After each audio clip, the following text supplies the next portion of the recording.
突然传来好消息，南海一岛屿进入青春期，开始快速发育。我估计大家第一感觉会是黄岩岛或者仁爱礁，毕竟菲律宾最近跳得非常高，而且黄岩岛地理位置非常好，一旦生长发育起来，非常适合建海上综合服务区。永兴岛、永暑岛等南沙七岛与黄岩岛可形成一个战略铁三角，可以确保大黑鱼栖息地的生态安全，也能让南海观音安心上班踏实工作。但万万没想到，中国不按套路出牌，徐晃一枪在西沙动手了。卫星图片显示，西沙群岛最西南端的中间岛，最近几个月生长发育特别迅速。1个多月以来，中间岛不仅生长出来一个小型码头和一个直升机停机坪，旁边还长出一条长约600米、宽约14米的跑道。这个中间岛是距离越南最近的岛屿，距离越南陆地大约有250公里，距离西沙主岛永兴岛约170公里，距离海南岛400公里。中间岛南部是中间南盆地，中间岛北部是海南西部盆地，都发现了大型油气田。其中著名的981钻井平台就曾长期在中间岛以南17海里附近作业。中间岛的野蛮生长让人眼前一亮，更让人充满期待。为什么？因为驻岛条件太差了，必须要改善驻岛官兵的生活条件。我建议我们统一一下口径，一致认为这跟越南没有任何关系，也跟南海局势没有半点联系，就是单纯的自己家装修，单纯的想改善下生活条件。什么把战略前沿往前推200公里，什么敲打越南，什么永兴岛不再孤单，什么中间岛和永兴岛可以成犄角之势，什么981钻井平台再也不怕猴子骚扰，什么西沙和南沙更加战略均衡，都是没有的事。新中国成立以后的20多年，我们在中间岛根本没有驻军，因为这个岛根本就是个寸草不生的不毛之地，面积不大，还都是沙子，被誉为南海戈壁，且远离大陆，后勤非常不方便。1973年南越当局侵占了我们的西沙，也包括中间岛。1974年1月，西沙保卫战打响，我们夺回了西沙，包括中间岛。1975年5月，解放军第一批守备小分队登上了中间岛，刚上岛就被眼前的景象惊呆了，一眼望去，岛上一片白茫茫，十分刺眼，珊瑚沙就像镜子一样反射着强烈的太阳光，上面大太阳，下边反着光，抹多少防晒霜也防不住。有一说一，有1万说1万卡啡色一天就能给你晒成。双面暴晒导致这里气温经常高达40-50度。由于高温、高湿、高盐、高日照、缺土、缺淡水、多台风，环境极端恶劣，根本不适合人类居住。帐篷刚扎好就会被风吹到海里，因为沙子里根本扎不牢。最后大家想了个办法，只好住进洼地里。结果涨潮之后巨浪一扑，整个军营就被泡在了海水里，所以多少天守岛士兵都没有个立足之地。没办法，大家找到了一条附近因搁浅而废弃的运输船，当做了根据地。别看这么艰苦，1979年这里是对越自卫反击战的海上分战场。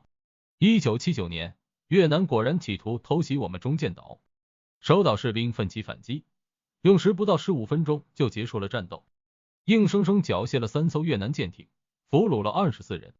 这一次战斗虽然打得非常漂亮，但让大家认识到了越南贼心不死，也让大家认识到驻守中间岛的必要性和重要性。于是便开始加强了驻地建设。如何改善环境呢？那就是种树、种草、种菜。可是这里除了沙子就是海水，根本不适合植物生长。于是驻岛官兵形成了一个不成文的规矩，无论谁回家探亲，归队时都要带一包泥土和肥料。那个时候人非常实诚，比如1980年10月，有一位安徽老兵，他探亲返回时特意带来2大袋鸡粪上车，那我谁受得了？所以售票员横瞪竖来，就是不让上车。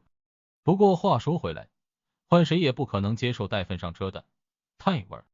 他只好告诉了售票员事情的原委，是为了建设条件极为艰苦的中间岛。售票员很感动，但还是拒绝了他。不过售票员给出了解决方案，免费帮他办理了货运，而且此后只要他返乡归队带泥土和农家肥到驻地，当地车站都给他开绿灯，免费办理货运。就这样，这里的生态条件逐步改善。1982年，这里终于种活了第一棵椰子树。经过多少代守岛官兵愚公移山式的努力，全国30多个省市泥土和肥料攒起来的团结的不断壮大，到现在，营地周围已经绿树成荫，鸡鸭成群，果树成齐了。虽然改善了，但条件依然恶劣。第一，台风侵袭很可能让几十年的努力清零。第二，海拔太低，巨浪可能把全岛覆盖。此外还有一点，那就是补给困难。虽然说距离永兴岛只有170公里，然而一旦到了下半年，这里风大浪急，船只根本无法靠岸。如果遇上台风，那就会2-3个月没有补给。这么差的条件，怎么给国内外船只护航？所以必须要改善筑岛条件。要想改善筑岛条件，就必须依靠大自然的鬼斧神工。大自然的魔力令人叹为观止，什么奇迹都能发生。比如这个中间岛上已经进化出了水泥厂，然后进化出了搅拌站，生态改善了，还吸引了大型水生非生物、大型挖沙船在附近自由自在的生活。所以中间岛就进化出了港口、直升机停机坪以及660米的飞机跑道。当然这跑道目前还是个月娃，很可能长到3000米以上，适合各型飞机来筑巢。刚才说了，我们就是单纯的想改善一下筑岛条件，而这个并没有违反南海各方行为宣言，因为宣言说得清楚，讲得明白，在争议解决前，双方都保持克制，努力保持现状。什么意思呢？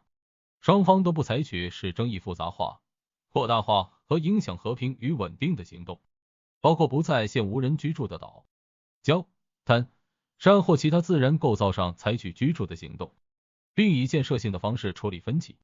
注意啊，中间岛按说是不存在争议的。最初北越政府承认西沙属于我国，后来南北越合并之后，越南出尔反尔，开始对西沙有了非分之想。就算是中越之间有争议，但我们说好了搁置争议，可越南一直搞小动作，一是破坏我们981钻井平台，二是在非法占领的岛礁上搞建设。2023年以来，越南在其侵占的南沙岛礁上的扩建工程仍在继续。截至今年7月，越南已在9处岛礁新增扩建面积约 0.63 平方千米，自2021年10月已累计扩建 2.1 平方千米。另据菲律宾马尼拉时报报道，越南政府共制定了34个强化岛礁设施及5倍的项目，计划在毕生礁、无聂礁、海礁进行不同程度的填海造陆。越南不仅不断填海造陆，还不断让岛礁军事化、堡垒化。越南在各岛礁修筑了隐蔽工事、指挥工事、火力工事、武器储存工事、交通壕系统、战壕和相关战术设施。条款按说是对双方的约束，不可能我遵守你不遵守，你不老实，那我就不客气了。正所谓敌不动，我不动，敌一动，我乱动洞朗地区，印军一动。中国受到惊吓，结果大宽马路也修好了，永久兵营也修好了，先进武器也入驻了，一个大型打印基地建好了。所以中国说搁置争议，保持现状，其实是对对方极具善意的保护。南海也一样，个别国家千万别闹事，大自然的鬼斧神工可不是闹着玩的。越南是中国产业转移的受益者，中国很多企业都纷纷在越南开矿建厂。越南很狡猾，深谙闷声发大财的道理，表面上不怎么闹，但很活儿都在暗地里，小动作从来没停。最近越南和美国也在勾勾搭搭。8月8日，美国总统拜登在新墨西哥州的一场政治筹款活动上透露，他将很快访问越南，并称越南希望提升与美国的关系，成为美国的主要合作伙伴。所以越南坏了。之前我就说过，有2个国家我们必须警惕，一个是印度，一个是越南。跟我们的关系可以改善，但相当长的一段时间好不到哪儿去。他们一方面希望搭上中国发展的便车，享受中国发展带来的红利，希望承接中国产业转移，但另一方面又占着我们的领土，还暗戳戳搞小动作。所以我非常不希望他们参与到一带一路，我们帮他们搞基建简直是在资敌。所以他们一安静，我反而有点焦虑，因为我们的企业还是会去的。我甚至觉得我们应该主动找茬，但是印度还是着急了一点，吃相太难看，动不动就洗劫中国企业几亿几十亿的。越南有对华友好的力量，但越南内部派别林立，表现很分裂，有人与中国客客气气，有人搞小动作。这下好了，越南的狐狸尾巴还是露出来了。既然这样，中建岛的条件必须得改善一下了，还指望他们为国立功呢。